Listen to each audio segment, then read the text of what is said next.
They say the most shocking moment of Bumpy Johnson's funeral wasn't the wailing, the politicians, or even the thousands who flooded the streets of Harlem that humid July morning.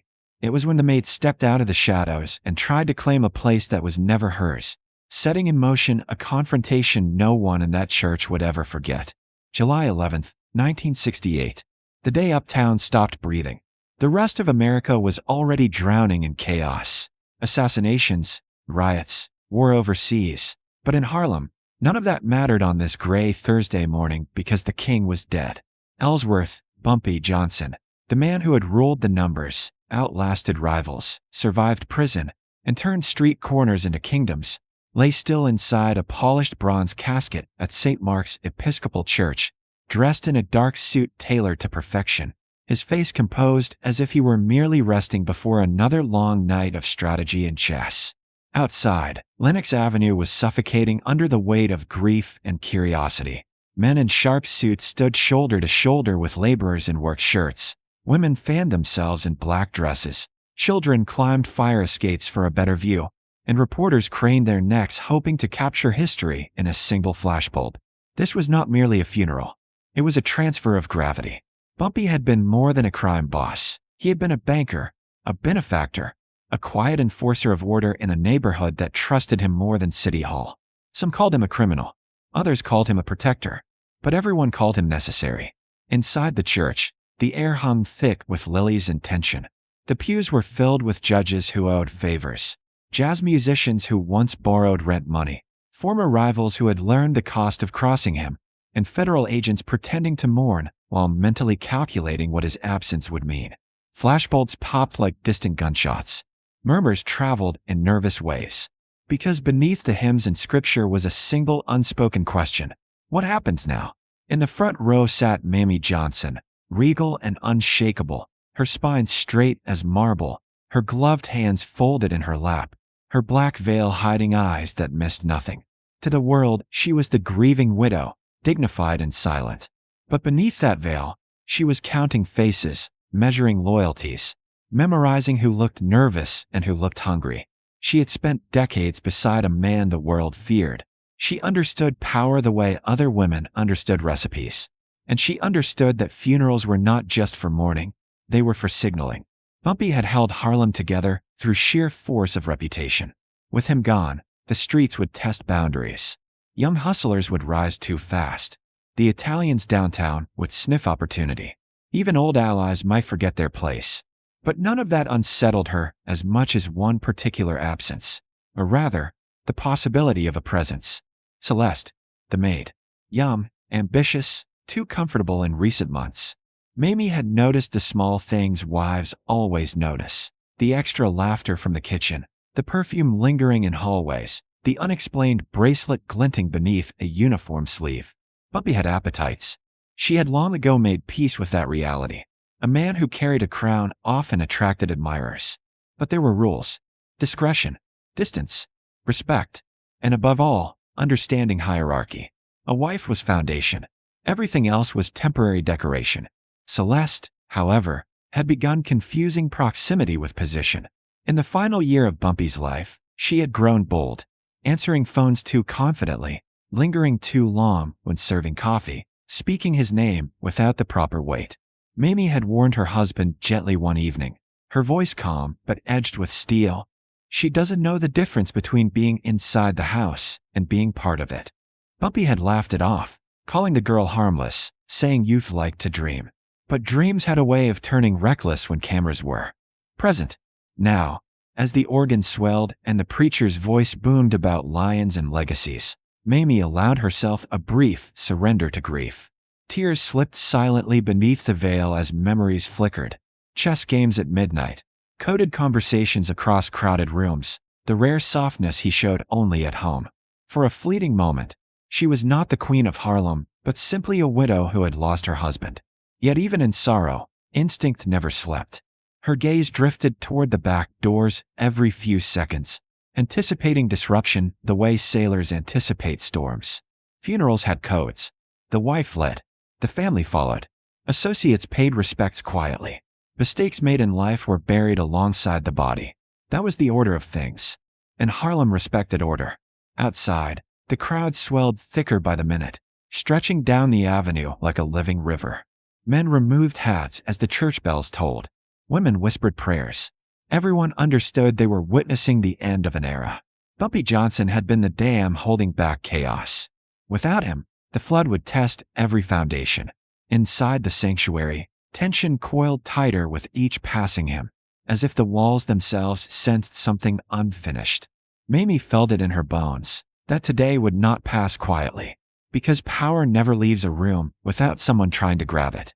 And somewhere beyond those heavy wooden doors, heels were clicking against pavement, ambition dressed in black and ready to gamble everything for one reckless moment in the spotlight.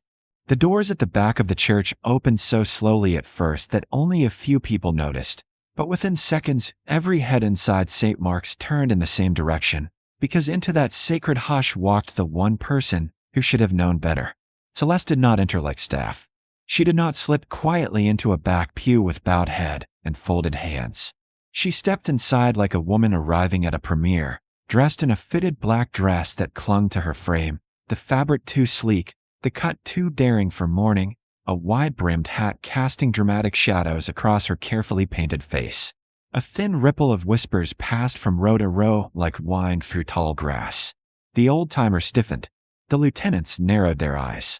Even the federal agents in the back paused their note-taking, because everyone in that room understood hierarchy, and this was a violation of it. At the front, Mamie Johnson did not immediately turn. She felt the shift before she saw it.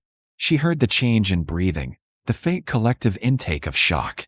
And when she finally allowed herself to glance back through the veil, she saw exactly what she had feared. Celeste walking the center aisle, not with humility, but with intention. Her heels clicked against the stone floor in sharp, echoing beats that cut through the organ music. She was not grieving. She was presenting herself. Instead of taking an empty seat near the rear, she moved halfway up the church and slid into a pew only 3 rows behind the Johnson family, forcing an elderly cousin to shift uncomfortably aside. It was brazen, calculated, and deliberate. The preacher faltered for half a second before regaining rhythm, his booming voice returning to stories of loyalty and strength, calling Bumpy Johnson a lion who guarded his jungle. Amen. The congregation murmured, though the words sounded thinner now, distracted. Celeste removed her sunglasses with exaggerated slowness and began dabbing at eyes that produced no real tears. Then came the sighs, soft at first, then louder. A tremble in her shoulders that looked rehearsed. When the preacher mentioned Bumpy's generosity, she whispered, just loud enough for those nearby to hear. He always took care of me.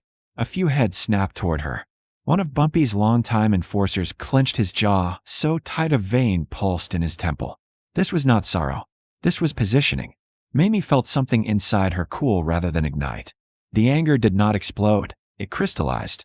She faced forward again, posture flawless, hands smoothing invisible wrinkles from her skirt. She would not give Celeste the satisfaction of a reaction inside those walls. Not yet. The service continued, but the focus had shifted. Every scripture reading felt interrupted by the unspoken tension radiating from the third row. When the choir rose to sing, "Precious Lord," Celeste's voice rose above the others, slightly off-key but intentionally louder, as if she needed witnesses to her grief. She leaned into the aisle when pallbearers stood, eyes fixed not on the heavens but on the casket itself, calculating distance. Mamie noticed that too. Outside, the crowd had swelled into the thousands along Lenox Avenue, pressing against barricades, climbing car hoods, waiting for the final glimpse of their fallen king. Inside, the final prayer was spoken. Ashes to ashes, dust to dust. The pallbearers stepped forward, 6 broad-shouldered men who had once enforced Bumpy's will without hesitation, and lifted the heavy bronze casket with solemn precision. The congregation rose in unison. It should have been the moment of dignity. The wife leading the procession, family behind her, legacy intact. Mamie stood slowly, supported lightly by her daughter, and turned toward the aisle. And that is when she locked eyes with Celeste fully for the first time. There was no shame there, no retreat. Instead, there was something far more dangerous, a flicker of defiance, almost triumph, as if simply occupying that pew had already rewritten history. Celeste did not look away. She held the gaze boldly, chin slightly lifted, as though challenging the natural order itself. The message was clear. I was important too. I belong here. Mamie said nothing. She turned back toward the casket and began walking behind it with steady grace. The doors opened to a blast of humid July sunlight and the roar of Harlem beyond. The sound hit like thunder, camera shutters snapping, voices shouting, the low murmur of thousands bearing witness. The pallbearers carried the casket down the church steps toward the waiting hearse, its black paint gleaming under the gray sky. Mamie descended carefully, aware that every movement would be photographed, remembered, interpreted. This was not just a burial. It was theater. And then, just as the casket reached the open back of the hearse, Celeste broke formation. She moved quickly, slipping past cousins and associates, pushing through the cluster of mourners as though drawn by magnetism. "Please," she cried subtly, her voice rising above the crowd. Heads whipped around. "Let me say goodbye." It happened fast, too fast for anyone to intercept her. She reached the back of the hearse and placed her hand directly on the bronze handle of the casket. Fingers splayed possessively against the metal. Gasps rippled through the onlookers. Flashbolts erupted in a frenzy. Celeste leaned forward dramatically, shoulders shaking. "He loved me," she declared loudly, tears finally spilling. Whether real or summoned, no one could tell. "He told me I was special." The words hung in the air like smoke. Mamie froze at the base of the steps, one gloved hand resting on the open door of the family limousine. In that suspended second, the entire avenue seemed to hold its breath. Associates shifted uneasily. Reporters leaned in. The lieutenants looked toward Mamie for instruction, because this was no longer private embarrassment. This was public challenge. Celeste's hand remained on the casket, as though staking claim not just to the man inside, but to the narrative forming in front of thousands. The cameras loved it. The mistress at the hearse, the widow watching. It was scandal wrapped in grief. But what Celeste failed to understand was that Harlem was not Hollywood, and Mamie Johnson was not a woman who surrendered her ground quietly. Slowly, deliberately, Mamie released the limousine door and turned. She did not rush. She did not shout. She began walking toward the hearse with measured steps, the faint click of her heels carrying more authority than any scream. The crowd parted instinctively, sensing that something irreversible was about to unfold. Celeste, still performing, did not yet notice the shift behind her. She was too focused on the spectacle, too certain that boldness equaled power. But in Harlem, power was never seized with noise. It was enforced with presence. And as Mamie approached the back of that hearse, veil casting shadow over eyes now stripped of tears, the air thickened with anticipation. Because everyone watching understood one truth at that exact moment. A line had been crossed, and queens do not ignore trespass. For a heartbeat, the entire stretch of Lenox Avenue fell into a silence so complete it felt unnatural, as if even the city itself understood that what happened next would echo far beyond that humid July afternoon. And as Celeste clung to the bronze handle of Bumpy Johnson's casket crying out for attention, Mamie Johnson closed the final distance between them with the calm certainty of someone who had spent 40 years standing beside power and learning exactly when to wield it. She did not raise her voice. She did not create a spectacle. She simply reached forward with her gloved hand and seized Celeste by the hair at the crown of her head, fingers threading firmly into the carefully styled wig, and in one sharp, controlled motion, she yanked backward hard enough to snap the younger woman's posture from theatrical grief into raw shock. A collective gasp tore through the crowd. Camera flashes exploded like lightning. Celeste's cry changed instantly from dramatic sorrow to genuine pain as her head jerked back and her hand flew off the casket. "Take your hands off my husband," Mamie said, her voice low but carrying clearly through the stunned silence, each word enunciated with surgical precision. Celeste clawed at Mamie's wrist, heels scraping against pavement as she struggled to regain balance. "He loved me," she shouted wildly, mascara beginning to streak. "He said he needed me." The wrong words. The absolute wrong words. Mamie tightened her grip, not frenzied, not sloppy, controlled. "Needed?" she replied coolly. "Child, you were convenient." Another ripple moved through the onlookers, not laughter yet, but recognition. This was no catfight. This was hierarchy correcting itself in real time. Celeste tried to twist free, but Mamie stepped closer, bringing their faces inches apart, lifting her veil with her free hand so that Celeste could see the eyes beneath it, dry now, blazing not with grief, but with authority. "You worked in my house," Mamie said evenly. "You cleaned my floors. You served at my table. Do not confuse proximity with position." With that, she gave one final, decisive yank. The wig shifted violently, sliding halfway off Celeste's head at an awkward angle, exposing pins and flattened hair beneath. A sharp, involuntary sound burst from somewhere in the crowd. Half gasp, half suppressed laugh, and then another. The illusion shattered instantly. The glamorous intruder was reduced to a flustered young woman stumbling in torn heels under the unforgiving sun. Mamie released her and gave a firm shove. Celeste staggered backward, lost footing, and fell to her knees on the sidewalk beside the hearse, dress scraping against concrete, hat tumbling into the gutter. The cameras caught everything. Pop, pop, pop. The image was already becoming legend. The fallen mistress and the immovable widow standing over her. Mamie did not loom wildly. She straightened her gloves with deliberate calm, as though adjusting cufflinks before a meeting. "You don't ride with family," she said, voice steady enough to slice through the thick summer air. "And you don't touch the king." The words carried beyond the immediate circle, drifting into the mass of spectators pressed along the sidewalks of Harlem, where men who had once tested Bumpy's patience now watched carefully, absorbing every detail. Celeste looked around desperately for sympathy, for rescue, for anyone willing to validate her claim. She found none. Harlem understood codes. Harlem understood order. And what they had just witnessed was not cruelty, it was enforcement. Someone from a fire escape shouted, "Respect the queen." Laughter broke loose then, not cruel but decisive. Celeste scrambled to her feet, clutching her crooked wig against her chest, humiliation flushing her cheeks deeper than grief ever had. She dared one final glare at Mamie, but whatever defiance had fueled her entrance was gone, replaced by something smaller: realization. She turned and pushed through the crowd, disappearing into the sea of bodies and flashing cameras, swallowed by the very attention she had chased. Mamie watched only long enough to ensure the retreat was complete. She did not chase. She did not threaten further. The message had been delivered. Slowly, she turned back toward the hearse where the pallbearers still stood frozen, awaiting instruction. "Put him in the car," she said calmly, as though nothing extraordinary had occurred. "We have a schedule to keep." The spell broke.